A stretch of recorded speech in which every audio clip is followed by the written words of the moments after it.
Alors, bonjour tout le monde. Pasteur Jim ici. J'aimerais prendre un temps avec vous ce matin, ainsi qu'avec Bernard, Louise et Anne. On a des nouvelles qu'on aimerait partager avec vous. Et puis, on aimerait juste prendre ce temps-là également pour souhaiter un joyeux anniversaire à Bernard, c'est son anniversaire de naissance aujourd'hui. Alors, Bernard, on va prendre un temps tantôt de prier pour toi, que la bénédiction de Dieu puisse être sur toi en cette journée et dans les années qui viennent. Mais aussi, Bernard, tu voulais nous partager des nouvelles. Tu m'as approché dernièrement comme quoi tu veux prendre ta retraite. Je sais qu'on l'a fait dans le passé, mais on t'a tiré les coudes un peu pour que tu fasses différentes choses. Tu as pris Alexandria. Mais je vais prendre ce temps pour que tu nous partages un peu ton parcours depuis que tu as reçu l'appel de Dieu sur ta vie. Alors, je vais te laisser la parole si tu veux nous partager un peu ton parcours, Bernard. Parfait. Je suis content que tu aies spécifié depuis que j'ai reçu l'appel de Dieu, parce que j'aurais pu te partager depuis 73 ans qu'est-ce qui est arrivé dans ma vie aussi. Mais ça aurait été un peu trop long. Alors, j'ai reçu l'appel de Dieu premièrement en 1900, pas longtemps après avoir accepté le Seigneur, à la Malbaie. Je m'étais inscrit à formation de Timothée, mais on demeurait à la Malbaie. Je devais aller à Québec 2 jours par semaine, revenir le soir. Ça faisait 1h30 le matin, 1h30 le soir, 1h30 le lendemain matin, 1h30 le soir, en plus de faire tous les travaux. Alors, c'était assez... mon pasteur avait dit, je sens que tu as un appel de Dieu sur ta vie. Et tout nouveau, je me suis dit, parfait, je vais m'inscrire à la formation de Timothée. Mais en novembre, je me suis bien aperçu qu'il n'y avait plus rien qui allait, là.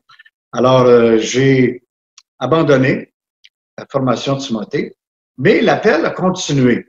Nous sommes déménagés de la Malbaie à Dorion, et c'est là que nous avons commencé avec Pastor Gray à l'église Dorion Evangelical Church, une assemblée francophone. On a débuté cela. Et en 1986, Dieu nous appelait vraiment à aller à Dallas, à Christ for the Nations, pour y suivre une formation de collège biblique. Et au retour, en 1988, au mois de juin, en revenant, nous étions à Saint-Hyacinthe pour visiter Jim et Lauren Gray. Et le dimanche, on était au service à l'église de Saint-Hyacinthe.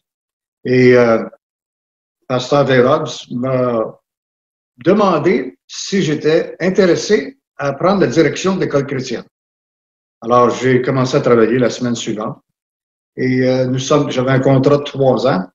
Par la suite, nous sommes retournés aux États-Unis. J'ai fait une formation additionnelle au Collège des Assemblées de Dieu pour obtenir un certificat en administration des églises.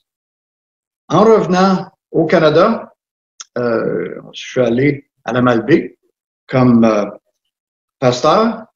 Et par la suite, de 91 jusqu'à 2005, j'ai été pasteur successivement à la Malbaie, Hawkesbury et Hull. Et c'est là que j'avais pris une retraite, le 30 juin 2005. Le 31 octobre, par contre, 2005. Et par la suite, j'en ai pris une deuxième, après avoir été à Alexandria.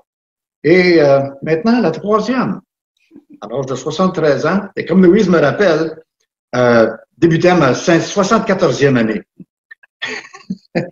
Alors, c'est ça un peu mon parcours. Et ce qui m'a toujours... J'ai bien aimé être pasteur. C'est pas toujours évident, c'est pas toujours facile, mais ce qui m'a toujours le plus accroché, qui m'a donné vraiment le plus de joie, c'était de voir des âmes venir au Seigneur, de voir des vies transformées, de pouvoir suivre ces personnes-là, surtout des personnes, des jeunes.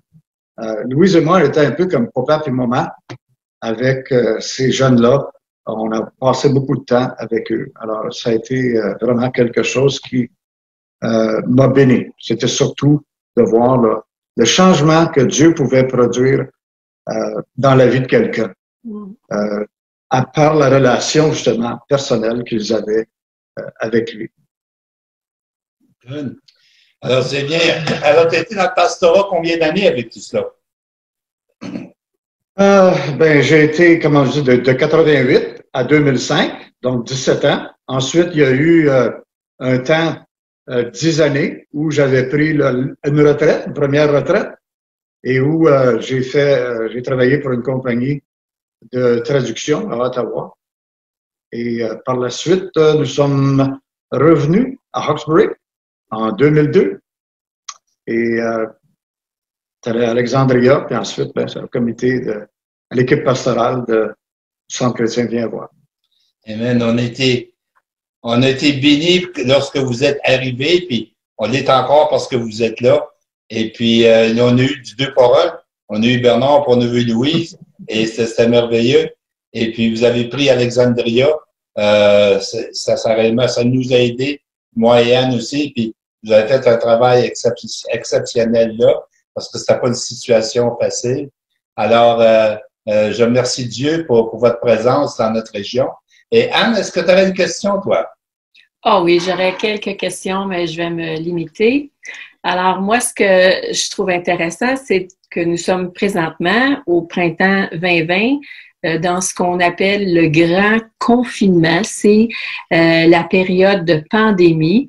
Alors, je peux pas passer à côté. Bernard, moi, j'aimerais savoir ce que Dieu te dit à toi pendant cette saison, à propos de la saison ou à propos de ton rôle.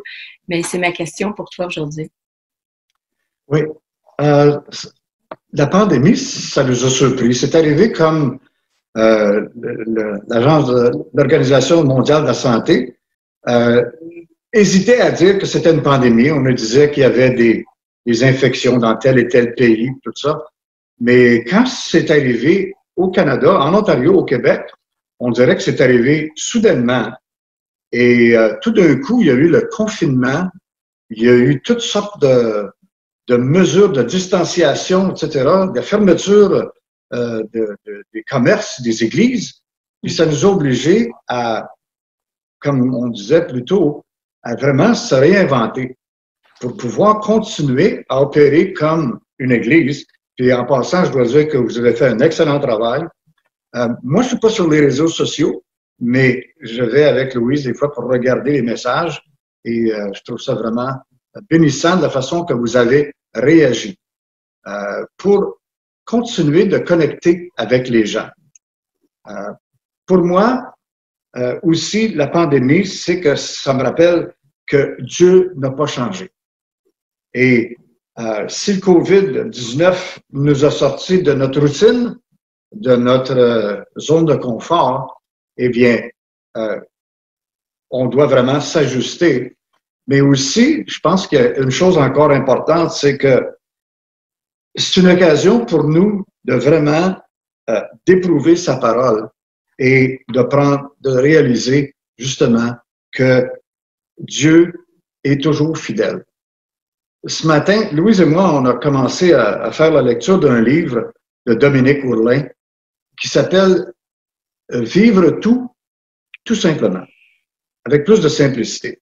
Et à un moment donné, des fois, on se complique un peu la vie avec, Jim parlait dimanche, là, des antidotes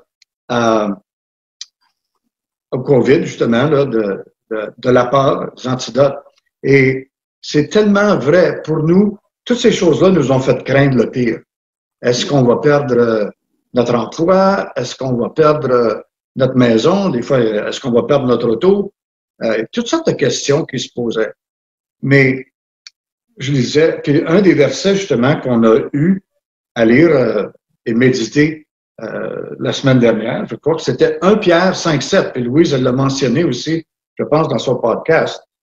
C'est le verset qui dit « Déchargez-vous sur lui de tous vos soucis, car lui-même prend soin de vous. » Et on a de la difficulté des fois à concilier la parole de Dieu avec la réalité qu'on vit. Mais on doit vraiment, dans ces temps-ci, s'accrocher à la parole de Dieu. Dieu est fidèle. Hein? Et si vraiment on met notre foi en lui, on va voir qu'il va enlever nos craintes, nos peurs, Et je vous inviterai à regarder le message de Jim dimanche, alors qu'il parlait de 4 antidotes à la peur. Je ne vais pas élaborer là-dessus. Mais un autre verset aussi qui est très important dans ce temps de pandémie, c'est Philippiens 4, 6 et 7. Ne vous inquiétez de rien, mais en toute chose, faites connaître vos besoins à Dieu par des prières et des supplications avec des actions de grâce, et la paix de Dieu, qui surpasse toute intelligence, gardera vos cœurs et vos pensées en Jésus-Christ. Pour moi, ces versets-là sont très importants et je crois qu'ils sont profitables aussi pour ceux qui ont des doutes face à différentes choses, soit la crainte ou de pouvoir s'accrocher et de voir comment Dieu va réellement être fidèle dans tout ce qu'il promet dans sa parole. Et pour moi, ça, c'est le constat que je peux voir là, pour qu'est-ce que Dieu me montre dans ces temps de pandémie, c'est d'essayer de vivre ces choses-là. Merci beaucoup, Bernard. On ne peut pas se tromper quand on s'appuie sur la parole de Dieu. Alors, merci d'avoir partagé tes commentaires et puis de nous avoir partagé aussi ces passages-là. Merci. Bon. J'aurais une autre question, Bernard, puis c'est peut-être une question aux 2 volets. Premièrement, c'est qu'est-ce qui t'attend et qu'est-ce que Dieu te montre face à ton implication, même si tu es à la retraite, on va dire? Oui. Bon, qu'est-ce qui m'attend? OK. On attend souvent à la retraite pour faire plein de choses. Alors, j'ai fait une liste très courte. J'ai 7 sacs de paillis à épandre, 6 gallons de peinture, 2 de teinture, une centaine de planches de cèdre à passer dans le planeur, à teindre et à poser, environ 75 pierres de patio à poser, un coffre en cèdre à sabler et à teindre, et je vais arrêter la liste là, parce qu'elle sera encore tout longue. Je me donne du temps à la retraite. Faut pas se mettre trop de pression. Un jour à la fois. Un jour à la fois. Ensuite, l'autre question, c'était qu'est-ce que Dieu te montre face à ton implication maintenant que tu es à la retraite? Alors, c'est certain qu'à part ces choses-là, dans le domaine pratique, d'être propriétaire, il y a des choses, c'est certain, comme tu disais tantôt, moi, je ne quitte pas l'Église. Louise non plus. Mais pour l'instant, disons que dans la pandémie, les activités sont bien couvertes par toi et Anne. Alors, et Louise aussi avec le podcast.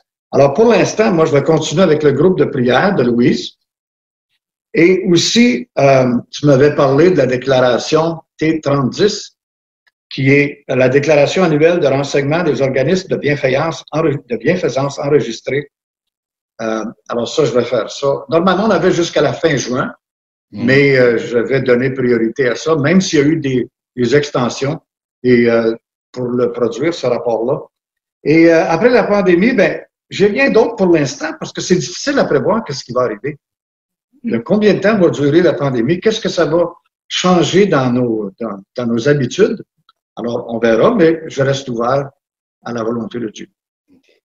Mais je crois que lorsque tu m'as annoncé ta retraite de l'équipe pastorale, on a mentionné que si jamais Dieu te donnait un message que tu sens que l'Église a besoin d'entendre, que tu sois disponible à ce moment-là. Ah oui, tu m'avais demandé pour... oui, c'est certain. Okay. Oui, absolument. Là, parce qu'on apprécie réellement, lorsque tu partages avec nous la parole de Dieu, c'est toujours une bénédiction. Fait que, good. Louise, est-ce que tu avais une question pour ton mari, à part d'ajouter à sa liste qu'il peut avoir de job à faire? Non, sais-tu quoi? La liste, c'est lui qui l'a faite parce que l'ouvrage extérieur, c'est vraiment son domaine, c'est sa responsabilité. Donc, je n'ai rien rajouté à cela. C'est son œuvre à lui, puis c'est lui qui l'a fait. Mais moi, j'ai une question, puis j'espère que tu ne m'annonceras pas des grosses surprises. Là. Mais avant la pandémie, tu avais ce qu'on appelle un bucket list. On traduirait ça en disant une liste de projets, des choses que tu aimerais faire. Rappelle-moi qu'est-ce que c'était cette liste. Bon, on vous avait partagé qu'on aurait aimé prendre du temps de vacances en mai et en juin pour aller faire la route 66. qui part de Chicago, qui va jusqu'à Los Angeles. On aurait été aussi visiter, on serait revenu par de l'ouest en est, aller arrêter chez nos amis au Texas. Mais finalement, ben, la pandémie a tout annulé nos plans, nos projets. Et savez-vous quoi? On a découvert les, comment on appelle ça? Les voyages virtuels. En réalité, on l'a fait, la route 66, en 2h30. Et si on avait, oui, sur YouTube, on a visité, et le plus agréable là-dedans, c'est que non seulement on a sauvé beaucoup d'argent, en essence, en repas, en motel, mais aussi, on a fait le Grand Canyon en hélicoptère, sans être étourdi. Et il y a plein de choses comme ça. Si on avait une ville qu'on aimait visiter, on pouvait faire mention de cette ville-là et aller la visiter avec plus d'intérêt. Alors, c'est agréable. Et ça nous a désappointé un peu parce qu'il y avait beaucoup de vieilles reliques là, de bâtisses abandonnées.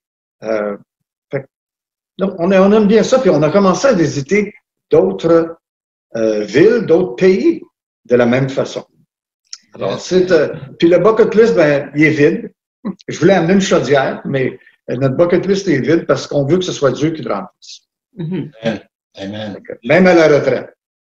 C'est bien ça. Comment ne pas être d'accord? Merci, Pasteur Louise. Ouais, faut pas que tu prennes des trop grandes vacances parce que Louise est encore ici, elle là, puis on a besoin d'elle. Fait que c'est ça. Fait qu'on est vraiment bénis. Vous avez été parce que vous êtes occupé tu t'es occupé de faire du counseling, de différentes choses au sein de l'Église. Et c'est réellement apprécié. Ça a été cette bénédiction-là. Alors, puis je sais que Dieu, il y a encore des plans pour toi. Ils peuvent être différents. Mais comme tu dis, ce qui est important, c'est que tu sois à l'écoute de ce que Dieu a pour toi. Et puis, après ça, simplement de marcher là-dedans.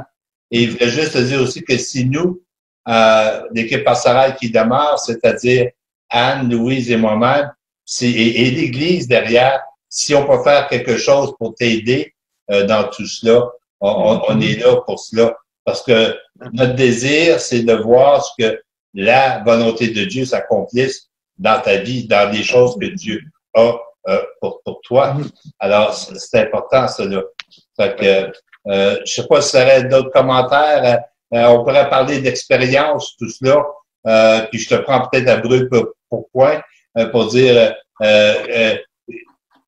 quelle était ta plus grande joie dans le ministère. Il y a tellement de choses qu'on pourrait parler là. Ta plus grande joie dans le ministère, ta plus grande tristesse, parce qu'il y en a dans le ministère des fois des tristesses.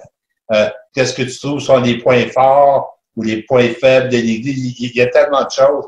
Je sais qu'on va avoir l'occasion de se parler là-dessus.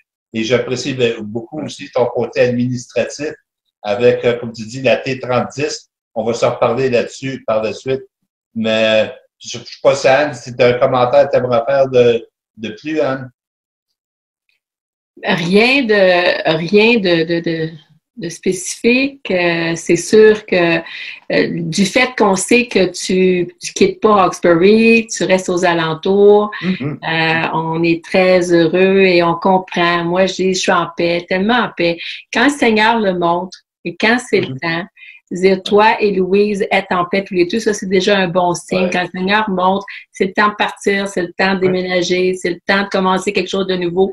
Quand le conjoint reçoit le même message, la même confirmation, alors là, on est en paix. Donc, on est en paix pour vous. Alors, on se réjouit pour vous. Alors, moi, je suis pas triste du fait que tu prends ta retraite. Je suis heureuse. Pas parce que tu vas être moins impliqué avec nous, mais parce que tu es là où Dieu te veut en ce moment. Ouais. Alors, j'aimerais ça, comme on dit, c'est ton anniversaire. J'espère que, Louis, je vais t'avoir préparé un petit spécial pour ce soir, un petit souper spécial, oui. Good. Quelle sorte de gâteau? Carotte. Carotte, OK. De quelle heure tu veux que je aille? Non, OK. Alors, tu as mentionné tantôt 73 ans, c'est ça? Oui. Hey, c'est merveilleux, ça. Fait que, J'aimerais ça prendre le temps de prier pour toi. Que Merci. Dieu te bénisse en cette, je dirais pas retraite, je vais dire une nouvelle saison. C'est comme ça qu'il faut regarder ça. Ouais. Une nouvelle saison et que Dieu puisse te diriger dans cette nouvelle saison. Et si mes sœurs veulent rajouter à ma prière, qu'ils se sentent libres de le faire par la suite. Seigneur Dieu, je veux prendre le temps de te remercier pour Bernard, Seigneur. Merci, Seigneur, pour sa fidélité. Merci pour son écoute, Seigneur. Seigneur, dès qu'il t'a connu, il était à l'écoute de ce que tu voulais de lui. Et un peu comme l'apôtre Paul, il a dit, que veux-tu que je fasse? Et Seigneur, toutes ces années-là, tu l'as dirigé. Et non pas juste que tu l'as dirigé, mais tu as pourvu pendant ces années-là. Alors, Seigneur, je te remercie pour ta fidélité et la fidélité de Bernard aussi, d'avoir marché dans l'appel que tu avais pour lui. Seigneur, chaque église où il a été, il y a eu un impact. Et Seigneur, il y a des dividendes éternels qui ont été récoltés à cause de cela. Et je te remercie pour cela, Seigneur. Merci parce que, Seigneur, c'est pas un déménagement comme Caroline, Seigneur, ou Daniel et Francine. C'est simplement une nouvelle saison. Il demeure avec nous et il va être encore, Seigneur, à l'écoute de ce que tu as pour lui. C'est une parole pour lui, un message pour lui. Et nous voulons, Seigneur, lui laisser la place que tu voudrais qu'il prenne si ça vient à cela, Seigneur. Mais Seigneur, je te prie de le bénir physiquement. Seigneur, sa santé, il a mentionné, il avance en âge, il a 73 ans. Et Seigneur, des fois, des bobos sortent. Mais je te prie, Seigneur, de le toucher physiquement. Je te prie, Seigneur, de le garder, Seigneur, au niveau de ses besoins, du matériel, Seigneur, au niveau des finances, Seigneur, au niveau spirituel aussi, Seigneur. Je sais que c'est un homme de prière, Seigneur. Alors, oh Dieu, merci, Seigneur. Mais bénis-le d'une façon spéciale en cette journée, c'est son anniversaire. Et garde-le, Seigneur, toujours attentif à ton Saint-Esprit, Seigneur. Au nom de Jésus, je prie. Amen. Amen. Amen. Seigneur mon Dieu, moi je veux te prier pour l'influence que Bernard va continuer d'avoir dans son entourage. Alors les leaders influencent. Et c'est ma prière que maintenant, avec toutes les années d'expérience, avec toutes les choses qu'il a vécues au fil de sa vie, au fil de son parcours, il arrive vraiment dans ce moment où est-ce qu'il peut être à son sweet spot, à son meilleur expérience, formation, etc. Donc, je te prie, Seigneur, qu'avec tout ce qu'il a, tout ce qu'il est devenu avec toi, eh bien, que ça puisse servir pour avoir une grande influence. Et cette influence-là, Seigneur, je te prie qu'elle puisse être autant avec un voisin qu'un membre de sa famille. Parce que c'est pas seulement dans l'Église qu'on influence, mais actuellement, on prie pour que tu nous utilises pour influencer à l'extérieur de l'Église. Alors, c'est ma prière pour Bernard, qu'il puisse avoir un impact et une influence auprès de membres de sa famille, auprès de son voisinage et tout autre endroit où est-ce que tu vas le diriger. Au nom de Jésus. Amen. Amen. Amen. Moi, Seigneur, je veux souligner le fait aussi qu'il célèbre son 73e anniversaire aujourd'hui. Mais très bientôt, tous les deux, on va célébrer un anniversaire tout à fait spécial. C'est comme il mentionnait tout à l'heure, on a accepté Jésus comme notre sauveur personnel tous les deux au mois d'août en 1980. Donc, au mois d'août, on va célébrer 40 ans de vie chrétienne. Et je te remercie, Seigneur, qu'on va célébrer ça ensemble.